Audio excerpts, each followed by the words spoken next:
Saudara pelatih Timnas U23 Sinteyong tegaskan nyali anak asuhnya tak ciut jelang lawan Uzbekistan di semifinal Piala Asia. Timnas akan menampilkan permainan terbaiknya. Kendati Uzbekistan menjadi tim yang diunggulkan dalam semifinal Piala Asia kali ini karena tak pernah kalah dan clean sheet selama kompetisi, pelatih Sinteyong bertekad Timnas U23 akan menampilkan permainan terbaiknya. Sinteyong juga berharap dengan penampilan apik, Timnas dapat meraih kemenangan.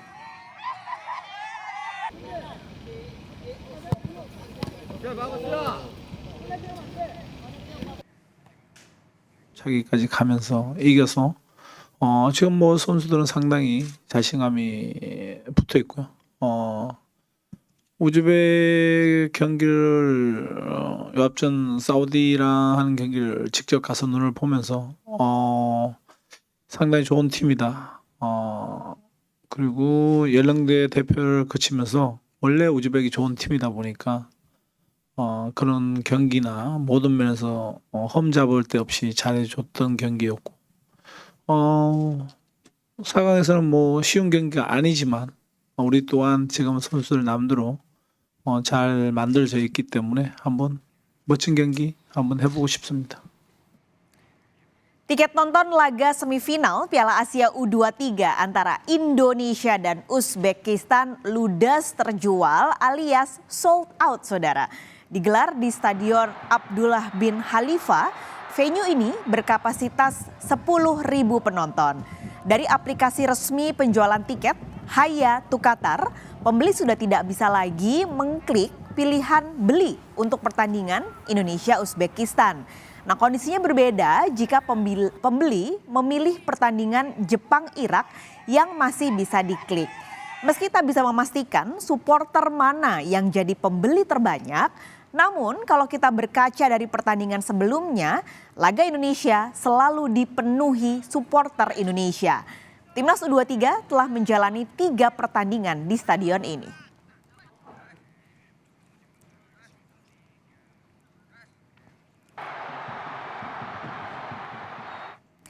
Indonesia sebenarnya bisa dibilang jadi kuda hitam di Piala Asia Qatar tahun ini, saudara. Sama sekali nggak diunggulin, kini Indonesia bisa masuk ke 4 negara yang akan bersaing di semifinal Piala Asia. Wajar ketika Indonesia tidak diunggulkan, karena dari sisi peringkat FIFA misalnya, Indonesia termasuk nomor bontot banget di antara negara-negara lain yang bertanding. Kita akan lihat datanya mulai dari peringkat FIFA yang sebelah sini, saudara. Ada 4 negara yang akhirnya masuk ke Piala Asia semifinal, yaitu Jepang, Irak, Uzbekistan, dan Indonesia. Anda lihat peringkat FIFA per April 2024, Indonesia jauh banget dibandingkan dengan negara-negara lawannya di semifinal. Jepang ada di paling tinggi, nomor 18, Irak di 58, Uzbekistan 64, dan Indonesia sendiri saat ini di peringkat 134. Nah, peringkat FIFA ini, saudara, merupakan metode yang dihitung dengan metode yang ditentukan oleh FIFA, yang merupakan badan pengatur sepak bola dunia untuk 211 anggotanya. Ini diperkenalkan sejak Desember 92. Jadi penghitungannya sebenarnya cukup rumit. Jadi ada pertandingan selama 1 tahun, ini dilihat mana yang seri, mana yang menang, mana yang kalah, dan juga ada perhitungan seberapa penting pertandingannya. Nah, metode yang sudah dipakai dari tahun 92 ini sekarang lagi banyak dapat kritik oleh penggemar bola karena sebenarnya katanya udah nggak relevan lagi pertandingannya atau penghitungannya. Jadi FIFA sekarang lagi menggodok perubahan metode penghitungan peringkat. Ini untuk peringkat FIFA. Kita geser, ada satu lagi data yang dilihat dari valuasi tim. Kalau dilihat dari valuasi tim, Jepang masih menduduki nomor 1 dari 4 negara yang masuk semifinal Piala Asia. 3,9 triliun rupiah. Ini kami hitung semuanya dengan rupiah, saudara. Yang posisi kedua adalah Uzbekistan dengan nilai 513 miliar rupiah.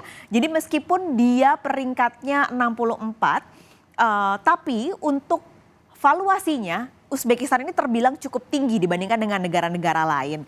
Yang ketiga ada Indonesia. Jadi meskipun Indonesia di nomor 134, tapi kalau ngelihat secara valuasi dia masih atau Indonesia masih berada di atas Irak yang nilai valuasinya adalah 181 miliar meskipun peringkatnya jauh dibandingkan dengan Irak. Nah, kalau valuasi ini saudara dihitungnya adalah dari total harga transfer atau harga pasaran seluruh anggota timnas U23. Jadi kembali kalau kita bandingkan antara Indonesia dan juga Irak meskipun secara peringkat jauh sekali, tapi kalau dilihat per pemain yang ada di skuad Garuda Muda bisa disimpulkan lebih mahal dibandingkan dengan pemain timnas U23 Irak.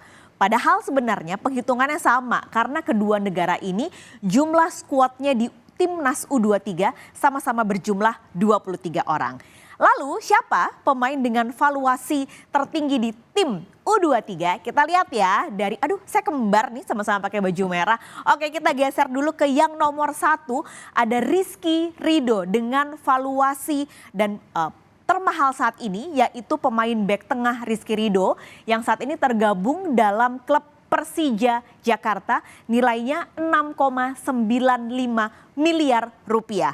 Nomor 2 ada bek kiri dari tim U23 Nathan Choa-aon dari tim Heerenveen dengan nilai pasarnya adalah 6,08 miliar rupiah. Ini posisi kedua. Nah, posisi ketiga ada gelandang tengah Ivar Jenner, nilainya adalah 5,21 miliar rupiah. Saat ini Ivar Jenner memperkuat tim Utrecht 21.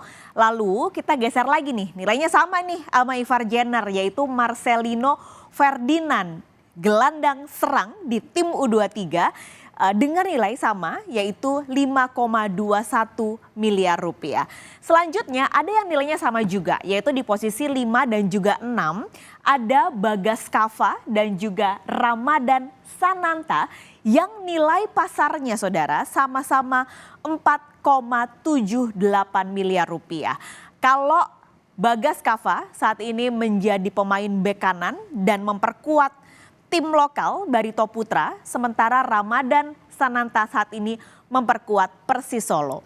Kalau kita lihat dari 6 pemain yang saat ini menjadi 6 pemain termahal di tim U23, ini imbang ya antara ada 3 pemain yang memang memperkuat tim lokal Indonesia, tapi ada juga 3 pemain yang saat ini memperkuat skuad asing. Artinya kalau kita lihat secara 6 besar saja harusnya bisa dibilang kalau pemain lokal Indonesia ini nggak kalah dengan mereka yang berlaga di tim asing. Tapi kalau kita lihat secara perbandingan nih, secara total di 23 pemain U23, pemain yang bergabung di tim asing atau yang ada di luar Indonesia sebenarnya komposisinya terbilang lebih kecil dibandingkan dengan timnas senior, yaitu 26% dari total pemain U23. Kalau kita bicara soal pemain, soal Indonesia masuk semifinal Piala Asia, yang nggak boleh dilupakan adalah yang juga nggak bisa kita lepaskan, ini pelatihnya, yaitu yang saat ini memegang timnas, Sinteyong, yang ternyata Indonesia cuman punya 2 pelatih saja saudara yang berhasil bertahan di atas 5 tahun melatih timnas secara berturut-turut dalam 5 tahun. Salah satunya adalah Sinteyong dan yang paling lama saat ini kita bahas dulu yang pertama. Ini adalah Anton Pogacnik, pelatih asal Yugoslavia. Ia ketika itu melatih timnas dari tahun 54 sampai 63. Artinya 9 tahun Pogacnik bersama dengan timnas Indonesia. Waktu dipegang oleh Pogacnik, banyak sekali prestasi yang ditorehkan oleh timnas. Salah satunya adalah medali perunggu Asian Games tahun 58 yang kala itu digelar di Tokyo, Jepang. Pogacnik juga jadi satu-satunya pelatih yang mampu membawa timnas ke Olimpiade. Itu terjadi di tahun 56 digelar di Australia. Tapi akhirnya di tahun 63 Pogacnik ini mundur. Mundurnya ini nggak lama setelah terjadi skandal Senayan tahun 62. Ini skandal yang cukup besar ketika itu karena melibatkan suap sejumlah pemain timnas. Nah, setelah Anton Pogacnik ini, pelatih asal Yugoslavia, nggak pernah ada lagi pelatih yang mampu bertahan lama bahkan 5 tahun aja nggak pernah. Paling 3 tahun itu paling lama. Ada juga yang 1 tahun, ada yang keluar masuk setahun, lalu keluar lalu masuk lagi setahun. Semuanya nggak kuat. Kita bisa bilang rahasia umum kalau perpolitikan sepak bola Indonesia masih banyak yang harus dibenahi. Lalu akhirnya muncullah nih Coach Nim Sinteyong yang kalau dilihat waktunya dari pertama dikontrak 2019 sampai sekarang artinya Sinteyong sudah 5 tahun bersama dengan timnas. Tapi PSSI sudah secara resmi bilang kalau Sinteyong ini diperpanjang kontraknya hingga tahun 2027. Artinya kalau lancar saudara maka Sinteyong akan melatih timnas selama 8 tahun. Dan nanti kalau Indonesia berhasil lolos ke Olimpiade artinya ini juga jadi bukti kalau pelatih yang bertahan lama dan ada rencana jangka panjang dengan timnas akan jauh lebih efektif untuk membentuk timnas menjadi tim yang lebih solid dan juga kuat. Lalu apa saja yang akan jadi hadiah Piala Asia tahun ini saudara? Pertama, yang sudah pasti nggak bisa dinilai dengan uang adalah kita lihat tiket Olimpiade Paris 2024. Kalau Indonesia berhasil, maka Indonesia akan jadi satu-satunya wakil Asia Tenggara yang akan berlaga di kancah Olimpiade. Indonesia sendiri sebenarnya tercatat di Piala Asia ini sudah 5 kali berpartisipasi sejak pertama kali digelar tahun 2013. Lalu saudara, hadiah kedua adalah trofi asli dari Piala Asia. Tapi ini sifatnya hanya dipinjamkan saja, nanti akan dikembalikan dan tukar dengan trofi replika. Lalu medali dan yang terakhir adalah uang tunai. Tapi besaran soal uang tunai ini belum secara resmi diumumkan oleh pihak AFC.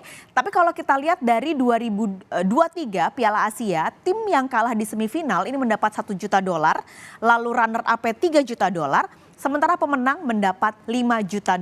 Tapi sekali lagi uang pasti nggak penting saat ini, kita berdoa bersama-sama tiket Olimpiade bisa dipegang oleh Indonesia.